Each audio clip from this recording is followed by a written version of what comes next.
கிறிஸ்துவில் அன்பானவர்களே, எல்லோரும் நல்லா இருக்கீங்களா? இன்று லூக்கா நற்செய்தியாளர் வசனத்துக்கு போக போகிறோம். அதில் அதிகாரம் 19 இறைவசனம் 26 என்ன சொல்கிறார் ஆண்டவர்? உள்ளவருக்கு எவருக்கும் கொடுக்கப்படும், இல்லாதவரிடமிருந்து உள்ளதும் எடுக்கப்படும் என்று இயேசு சொல்கிறார்.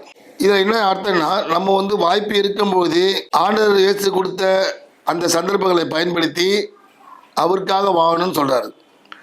அப்படி வாழ்ந்தால் நம்முடைய ஆசீர்வாதங்களும் நம்முடைய செல்வங்கள் பெறுகின்றார்.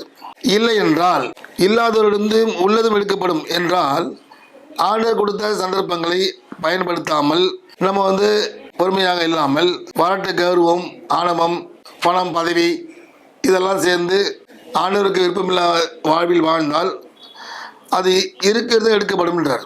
இருக்கின்ற அந்த நிலையை எடுத்து உள்ளவருக்கு கொடுக்கப்படுகின்றார். ஸோ ஆகையால் இதில் ஆண்டவர் என்ன சொல்கிறாருன்னா, கொடுக்கின்ற சந்தர்ப்பங்களை நீங்கள் பயன்படுத்தி வாழ்கின்ற வாழ்க்கையில் எனக்காக வாழும்னு சொல்கிறார். ஸோ ஆண்டவருக்காக வாழும். கடவுள் நம்ம அனைவரையும் ஆசீர்வதிப்பாராக. ஆமென்.